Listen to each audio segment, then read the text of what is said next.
आपण जर पाहिलं तर गजबजलेला हा परिसर आहे आणि याच परिसरामध्ये कामधेनू जी सोसायटी आहे त्या ठिकाणी पार्किंगमध्ये हा जिवंत बॉम्ब जो आहे तो ठेवण्यात आलेला होता आणि त्या ठिकाणच्या नागरिकांनी काहीतरी संशयास्पद वस्तू आहे म्हणून ती आणून बघितली तर त्यावरती टाइम जो आहे तो सेट केलेला होता।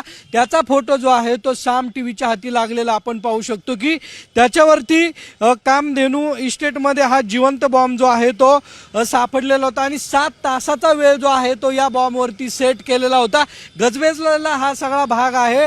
ही खबरदारी घेतली आणि यानंतर नागरिकांनी हा बॉम्ब पोलिसांच्या स्वाधीन केला आणि पोलिसांनी हा बॉम्ब जो आहे त्या ठिकाणाहून घेऊन गेलेले आहेत आणि रिकाम्या जागी बीडीएसचं पथक आली त्या ठिकाणी रिकामी करण्याचं काम जे आहे ते बीडीएसच्या पथकाकडून एका मोकळ्या मैदानामध्ये सुरू असल्याची माहिती जी आहे ती आता हाती लागलेली आहे। नेमका हा बॉम्ब कुणी आणला, का आणला आणि हा कामधेनू इस्टेट या ठिकाणी का ठेवलेला होता याचा तपास जो आहे तो बीडीएस पथकाकडून सुरू आहे।